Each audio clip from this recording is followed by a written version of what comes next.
দেখো এই ভিডিওতে আমি যেটা করতে যাচ্ছি সেটা হলো কোয়ান্টাম কেমিস্ট্রি অ্যান্ড স্পেকট্রোস্কোপির এইটার একটা পার্ট, যার আগে আমাদের স্পেকট্রোস্কোপি কী এবং সেটা আমাদের কোয়ান্টামের সঙ্গে কিভাবে রিলেটেড, অর্থাৎ এটার সাব পার্ট যেটা ফার্স্ট আমরা দেখব স্পেকট্রোস্কোপি কী and its importance in chemistry. Then তার ব্যাপারটা আসবে যে সেটাকে আমরা কিভাবে কেমিস্ট্রিতে ইউজ করছি, কেন ইম্পর্টেন্স, এবং তারপরে ওয়েভ পার্টিকেল ডুয়ালিটি, অর্থাৎ তারপরে আমরা কোয়ান্টাম এই ব্যাপারটা এবং তার সঙ্গে স্পেকট্রোস্কোপির সঙ্গে কোয়ান্টামের যে রিলেশন সেটা আমরা দেখার চেষ্টা করব এবং সেটা পড়ব। এবং ফার্স্ট লেকচারে আমি শুধু বলতে চাইছি স্পেকট্রোস্কোপি কী অ্যান্ড তার ইম্পর্টেন্স, কোয়ান্টাম কেমিস্ট্রি কী অ্যান্ড তার ইম্পর্টেন্স, তারপরে সেইগুলোকে কম্বাইন করে আমি কোয়ান্টাম কেমিস্ট্রিতে ঢুকবো এবং সেটা ডিটেলসে আমাদের যা যা সিলেবাস অনুসারে আছে এবং যা আমাদের লাগবে সেটা আমরা পড়ে নেব। তাহলে spectroscopy and its importance in chemistry. তাহলে স্পেকট্রোস্কোপিটা কী? স্পেকট্রোস্কোপি আমরা ফার্স্টেই আমরা বলতে পারি যে spectroscopy is the interaction of electromagnetic radiation with matter, অর্থাৎ লাইটের সঙ্গে হোক অথবা আমাদের ইলেকট্রোম্যাগনেটিক যে রেডিয়েশন তার সঙ্গে আমাদের একটা ইন্টারাকশান, সেটা হলো আমাদের স্পেকট্রোস্কোপি। অর্থাৎ আমরা লিখতেই পারি spectroscopy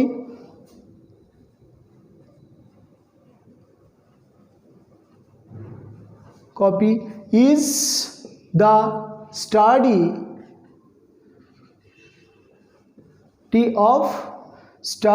of the interaction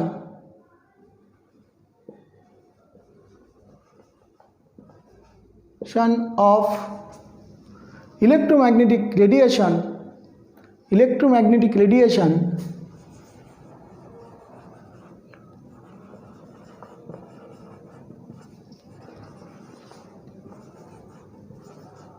with matter। অর্থাৎ যে কোনো সাবস্ট্যান্সের সঙ্গে একটা ইলেকট্রোম্যাগনেটিক রেডিয়েশন, তার সঙ্গে একটা ইন্টারাকশান, সেটাকে স্টাডি করাটাকে আমরা বলবো স্পেকট্রোস্কোপি। ক্লিয়ার?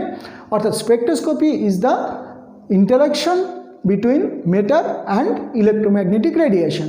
এবার ইলেকট্রোম্যাগনেটিক রেডিয়েশন সেটা একটা লাইট হতে পারে, অর্থাৎ একটা লাইটও হতে পারে। একটা লাইট জোরালো, অর্থাৎ আমরা ফটো ইলেকট্রিক ইফেক্ট দেখেছি যে ফটো ইলেকট্রিক ইফেক্টে কী হয়, সেখান থেকেও আমরা একটা স্পেকট্রোস্কোপি পেতেই পারি, কারণ সেখানে আমাদের একটা ওয়েভ লুকিয়ে আছে। তো তার আগে আমরা এটা দেখলাম যে একটা ইলেকট্রোম্যাগনেটিক রেডিয়েশনটা যাবে অ্যান্ড মেটারের সঙ্গে তার একটা ইন্টারাকশান হবে। এবার ইন্টারাকশান হলে তাকে স্টাডি করব, সেটা কীরকম হতে পারে, সেটা এইরকম করে যাচ্ছে একটা ওয়েভ, অ্যান্ড মেটারের মধ্যেও আমাদের কী আছে, পোল আছে, অর্থাৎ নেগেটিভ পোল পজিটিভ পোল, এবং এইখানে যদি পজিটিভ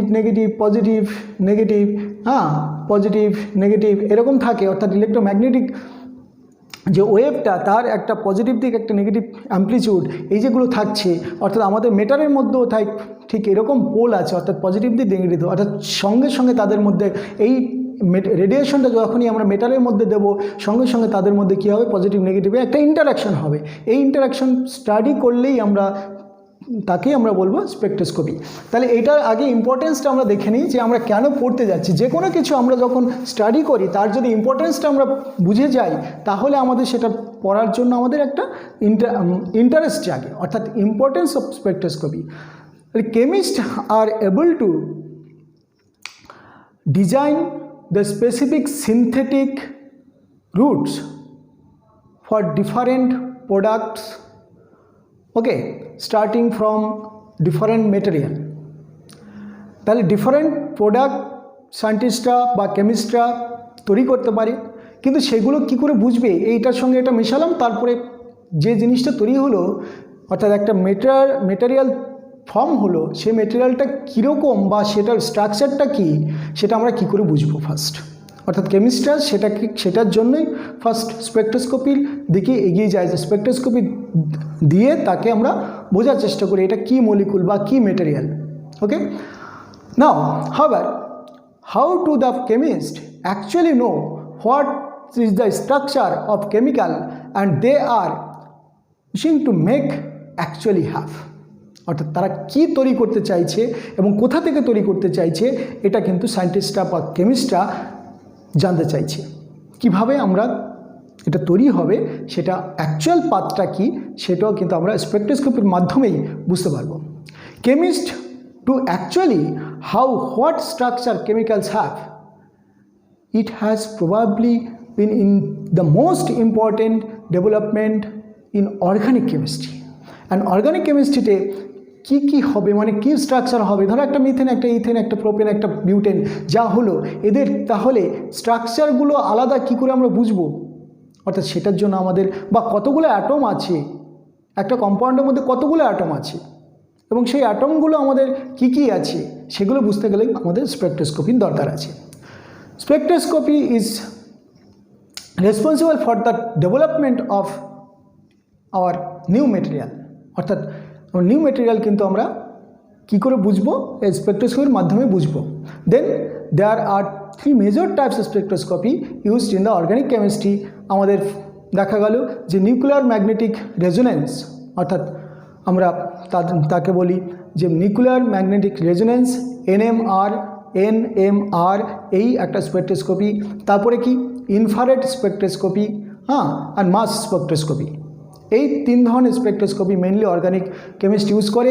তারপরে আইআর স্পেকট্রোস্কোপি, এগুলো আমরা তো আছেই, আইআর স্পেকট্রোস্কোপি অর্থাৎ ইনফ্রারেড যেটাকে বলে সেটাকেই। তারপর রমন স্পেকট্রোস্কোপি, তো ডিফারেন্ট টাইপস অফ স্পেকট্রোস্কোপি আমরা ইউজ করি। তারপরে আল্ট্রাভায়োলেট রে ইউজ করে, অর্থাৎ আমরা ইন্টারাকশন করাবো, মানে ডিফারেন্ট লাইট বা রে এগুলোকে ইলেকট্রোম্যাগনেটিক রেডিয়েশনটাকে মেটারের সঙ্গে ইন্টারাক্ট করিয়েই কিন্তু আমরা স্পেকট্রোস্কোপি করব। তারপরে কি, তারপরে হলো আমাদের যে ওয়েভ পার্টিকেল ডুয়ালিটি, অর্থাৎ আমরা তারপরে যে ওয়েভ, অর্থাৎ স্পেকট্রোস্কোপি আসতে গেলে একটা ওয়েভ লাগবে। সেই ওয়েভটা কীরকম, যে কোয়ান্টামের যে ব্যাপারটা আসবে এখান থেকে আসবে আর কি, ওয়েভ পার্টিকেল ডুয়ালিটি। ওয়েভ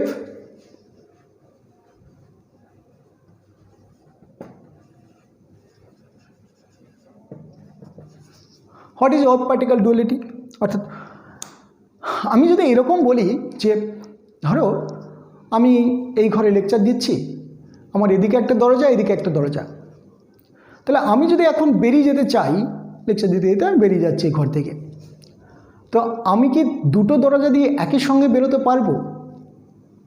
তাহলে ম্যাক্সিমাম বলবে না স্যার, দুটো দরজা দিয়ে আপনি একসঙ্গে বের করতে পারবেন না, তাহলে আমি অ্যাট এ টাইম একটা দরজা দিয়ে বের হবে। ঠিক এটাই হলো আমাদের পার্টিকেল। কিন্তু যদি আমি এইরকম দেখি, দেখো একটা জিনিস দেখো, এইখান থেকে ধরো 1 গ্লাস জল, অর্থাৎ water, A cup of water এখানে তুমি ফেলে দিলে, জাস্ট 1 ড্রপ ফেললে, এই 1 ড্রপ এখানে পড়ার সঙ্গে সঙ্গে কী করবো, এইদিকে এইদিকে দুদিকে যদি সমান ঢালু হয়, একই রকম আছে, তাহলে কি কিছুটা জল এইদিকে কিছুটা জল এইদিকে গিয়ে এখান দিয়ে পড়ে যাবে, পড়ে গিয়ে আবার ও কিন্তু একই জায়গায় আসতেই পারে, নো প্রবলেম। অর্থাৎ এখান থেকে পড়লো, এখান থেকে পড়লো, আবার একই জায়গায় আসতে পারে, কোনো প্রবলেম নেই। তার মানে বা আমি যদি এইখান থেকে দেখি যে এইখানে একটা পোরাস, এখানে একটা পোরাস, একটা ছিদ্র, ঠিক আছে, এখান থেকে আমি জল ঢেলে দিলাম, বা আমি এখানে একটা ফ্যান চালালাম, এখানে যদি আমাদের ফ্যান চলে তাহলে এইখান দিয়ে হাওয়া ঢুকবে, এখান দিয়ে হাওয়া ঢুকবে। অর্থাৎ এই যে ওয়াটার সেটা ওয়েভ আকারে যায়, তাহলে ড্রপ অফ ওয়াটার যখন বলছি, যদি ওই ড্রপটাকে 1 ড্রপ বলতাম, ওটাকেই যখন আমরা আবার এখানে মার্কারির মতো বলবো, মার্কারি যদি একটা বল, ওই বলটা যদি সেপারেট না হয় তাহলে একটা দিকেই পড়বে, কিন্তু যদি এই মার্কারিটা ও চট করে একটা ড্রপ থেকে আরও 2টো ড্রপ, 4টে ড্রপ এরকম হতে থাকে, তাহলে এদিকেও যাবে এদিকেও যাবে। অর্থাৎ এই এক্সপেরিমেন্টটা কে করেছিলেন, ইয়াং স্লিট এক্সপেরিমেন্ট নামে পরিচিত এটা, যে ইয়াং বলে একজন সায়েন্টিস্ট, তিনি কি করলেন, ইয়াং স্লিট এক্সপেরিমেন্ট করলেন, এরকম 2টো ছিদ্র, এখান থেকে ইলেকট্রনটাকে ছেড়ে দিলেন, তাহলে ইলেকট্রন এদিকে এদিকে 2টো জায়গা দিয়েই বেরিয়ে গেল। ওকে, অর্থাৎ দুটো জায়গা দিয়ে বেরিয়ে গেল। তখন উনি বললেন, আরে ইলেকট্রন যদি একটাই হয় তাহলে ও তো যে কোনো একটা ছিদ্র দিয়ে যাওয়ার কথা, কিন্তু সেটা হলো না। হলো কি, ও যে কোনো একটা দিয়ে না গিয়ে দুটো দিয়েই বেরিয়ে গেল। এখানে ফটোগ্রাফিক প্লেটে স্পষ্ট দেখা গেল যে দুটো জায়গা থেকে দুটো স্পট তৈরি হয়েছে, অর্থাৎ দুটো জায়গা দিয়ে একটা ইলেকট্রন যদি পাস করে তার মানে ইলেকট্রনটা কি, দিস ইজ এ ওয়েভ, অর্থাৎ ওয়েভটা একই সঙ্গে সব জায়গা দিয়ে চলতে পারে। ঠিক একই রকম আমি গল্প বলবো, এই ফার্স্ট ক্লাসগুলোতে আমি গল্পই বলবো, সে গল্পগুলো শুনতে হবে যে কি করে আমি একটা পার্টিকেল অ্যান্ড একটা ওয়েভকে ডিফারেন্সিয়েট করব। তো সেই জন্য আমি অনেক সময় এরকম একটা এক্সাম্পল দেই যে এটা একটা ক্রিকেট খেলার মাঠ। তো এই ক্রিকেট খেলার মাঠে এই উদাহরণটা আমি অনেক জায়গায় দিয়েছি। তো ধরো ইডেনে খেলা হচ্ছে, ইডেনে খেলা হওয়ার সঙ্গে সঙ্গে এইখানে সৌরভ খেলছিল, এইখানে কেউ একজন বল করছে, ঠিক আছে। তো সৌরভ এখান থেকে 6 মারছে, এই 6, এখান থেকে বল গেল এখান থেকে 6, অর্থাৎ এই যে অ্যাঙ্গেলটা, এই অ্যাঙ্গেলটা মোটামুটি সৌরভ জানতো যে কত ডিগ্রি অ্যাঙ্গেলে মারলে ও খুব জোরে মারতো না, কিন্তু ধীরে মারলেও ও ম্যাক্সিমাম ডিস্টেন্স কভার করবে। অর্থাৎ প্রাসের যে ম্যাথমেটিক্যাল প্রবলেম ফিজিক্সে সবাই করে, সেটা হলো 45 ডিগ্রি অ্যাঙ্গেলে যদি কোনো বস্তুকে ছুড়ে দেওয়া হয় তাহলে ম্যাক্সিমাম ডিস্টেন্স কভার করে। ওকে, সো ওইভাবে বাম হাতে কিন্তু ও 6 মারত।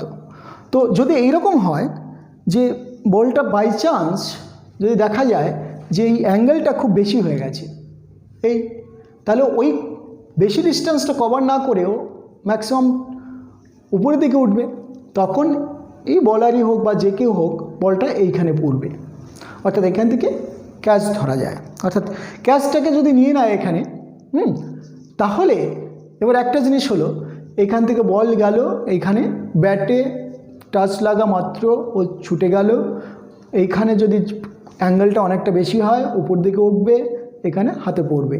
আর যদি মোটামুটি এমন হয় যে এতটা জোরে মেরেছে কিন্তু 45 ডিগ্রি অ্যাঙ্গেল মেনটেন করেছে, দুটো একই সমান জোরে মারলেও যদি এই 45 ডিগ্রি তাহলে যদি এইখানে যায়, তাহলে যদি এই অ্যাঙ্গেলটা বেশি হয় তাহলেও মাঠের মধ্যে থাকবে, অর্থাৎ বলটা ধরা পড়লো, একজনই ক্যাচ নেবে।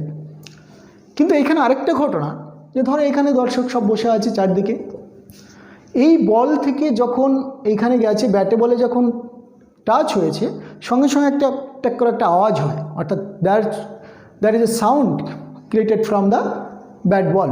ওকে, অর্থাৎ সেই সময় সবাই যদি কানের কালা না থাকে ম্যাক্সিমামই শুনতে পাবে, যে চারদিকে যে কোনো জায়গায় বসা অবস্থাতেই শোনা যাবে যে ব্যাটে বলে টাচ হয়েছে। কিন্তু বলটা ক্যাচ ধরার সময়, অর্থাৎ ক্যাচ হওয়ার সময়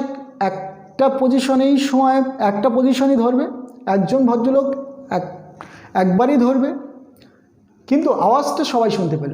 তাহলে এই যে আওয়াজ অর্থাৎ সাউন্ড ইজ এ ওয়েভ, সেই কারণে ও একই সঙ্গে পুরো জায়গাটায় ছড়িয়ে পড়েছে, অর্থাৎ সাউন্ড এরকম করে ছড়িয়ে পড়বে, কিন্তু বল একটা জায়গাতে। অর্থাৎ sound is a wave, but এই সাউন্ডটা কোথা থেকে ক্রিয়েট হলো? From the ball. Ball is a particle, because at a time or position একটাই।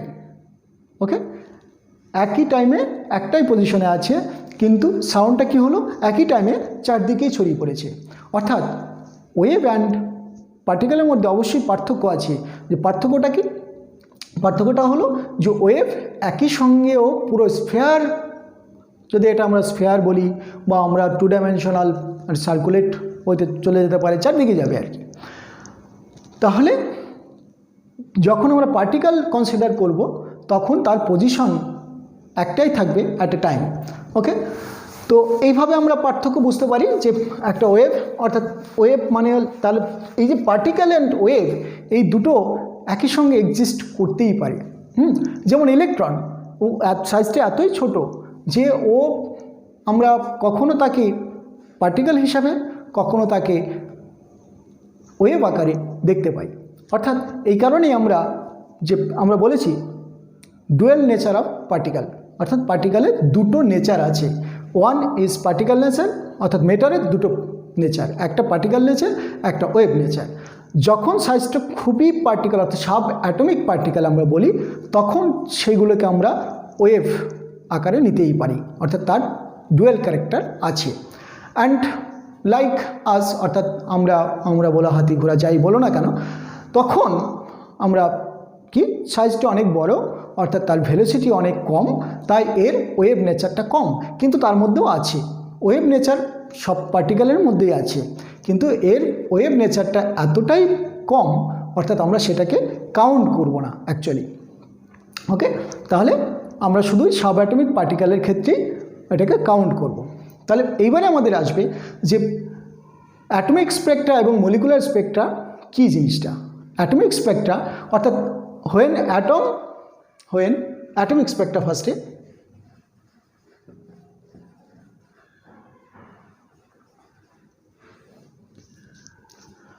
when atom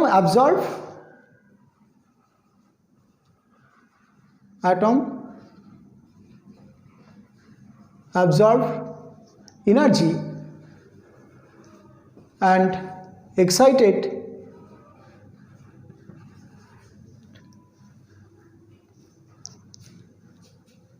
it may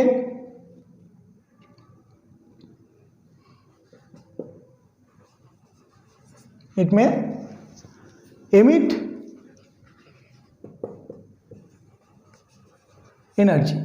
ওকে, তাহলে যখন ও অ্যাবজর্ব করছে, এনার্জি যখন অ্যাবজর্ব হবে, তখন যে ওয়েভলেন্থের চেঞ্জ, অর্থাৎ গ্রাউন্ড স্টেটে অ্যাটমটা আছে, ও কিছুটা এনার্জি অ্যাবজর্ব করলো, এক্সাইটেড হলো, অর্থাৎ তখন যে ওয়েভলেন্থের চেঞ্জ হবে, কিসের চেঞ্জ হবে, অর্থাৎ তখন অ্যাটমের থেকে ইলেকট্রন লোয়ার অরবিটাল থেকে হায়ার অরবিটালে যাবে। তার জন্য আমাদের একটা ইলেকট্রন যখনই জাম্প করবে সঙ্গে সঙ্গে একটা ওয়েভ লেন্থের চেঞ্জ হবে, তখন আমরা তাকে বলবো অ্যাবজর্পশন স্পেকট্রোস্কোপি। অ্যান্ড যেহেতু এটা অ্যাটম অ্যাবজর্ব করছে, তাই এটা অ্যাটমিক অ্যাবজর্পশন স্পেকট্রোস্কোপি। অ্যান্ড যখন এটা এনার্জি এমিট করবে, তখন কি হবে, তখন ওয়েভলেন্থ চেঞ্জ হবে, হাই এনার্জি থেকে লো এনার্জিতে ইলেকট্রন জাম্প করবে, বা অ্যাটম এক্সাইটেড স্টেট থেকে আবার গ্রাউন্ড স্টেটে আসবে, অর্থাৎ সেখানে আমরা বলছি এমিশন এনার্জি, সেখানেও আমাদের কি হবে, অ্যাটমিক স্পেকট্রোস্কোপি আমরা দেখতে পাবো।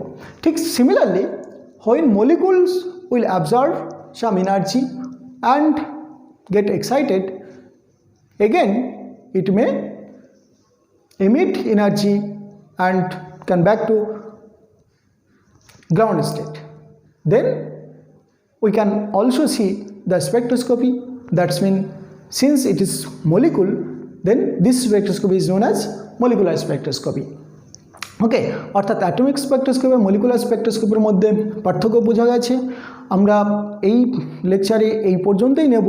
এরপরে আমরা স্পেকট্রোস্কোপির ইলেকট্রোম্যাগনেটিক রেডিয়েশন থেকে আমরা এবারে পুরোপুরি চলে যাব একদম ওয়েভ ইকুয়েশনে।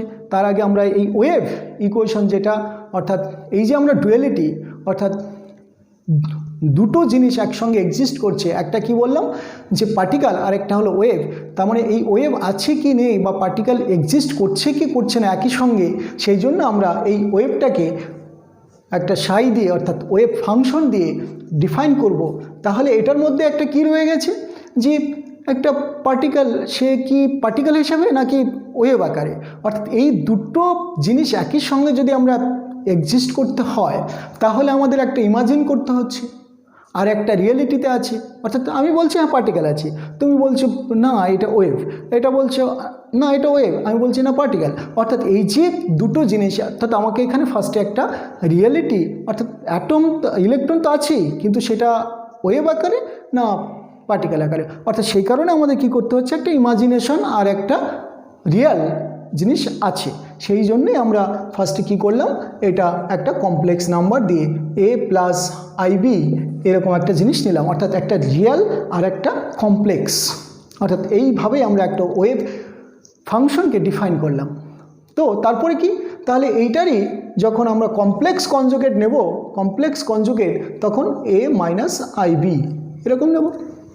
এবং এই দুটোকে যখনই মাল্টিপ্লাই করলাম তাহলে সাই স্কয়ার হয়ে গেল। তখন আমরা কি দেখব, তখন আমরা দেখব যে এ স্কয়ার প্লাস বি স্কয়ার, অর্থাৎ এই যে জিনিসটা এটা কিন্তু টোটালি রিয়েল হয়ে গেল। অর্থাৎ এই যে সাই is a wave function and it contains some imaginary part, but when psi square it is known as probability density of electron হোক যাই হোক না কেন probability density, and it has a real significance because it is real, and এই real পার্টগুলোই আমরা quantum কেমিস্ট্রিতে use করব। And this is actually quantum chemistry, যেটাকে আমরা শুরু করলাম যে কোয়ান্টাম পড়তে গেলে আমাকে ফার্স্ট একটা ওয়েভ নেচার অফ পার্টিকেল সেটা লাগবে। And wave nature of particle আমরা বললাম যে ডুয়ালিটি, অর্থাৎ আমরা ডিলেমাতে পড়ে যাচ্ছিলাম, কিন্তু আমরা সেই ডিলেমা থেকে আমরা বেরিয়ে এসে আমরা কিসে নেব, একদম রিয়ালিটিতে নিয়ে যাব। অর্থাৎ আমাদের কেমিস্ট্রিতে যখন ক্যালকুলেশনের বিষয় আসবে সমস্ত কিছু আমরা এই সাই স্কয়ার অর্থাৎ ইলেকট্রন ডেন্সিটি হোক বা আমরা এটাকে বলবো প্রবাবিলিটি ডেন্সিটি, এই প্রবাবিলিটি ডেন্সিটি থেকেই কিন্তু আমরা সমস্ত কিছু অর্থাৎ রিয়েলে আমরা নিয়ে এলাম, অর্থাৎ একটা ইমাজিনারি পার্ট থেকে রিয়েলে আমরা নিয়ে এলাম। অ্যান্ড এইগুলো আমরা ইউজ করব। অর্থাৎ এর পরের ভিডিওতে আমরা এই টোটাল জিনিসটাকে এক্সপ্লেন করব। Thank you.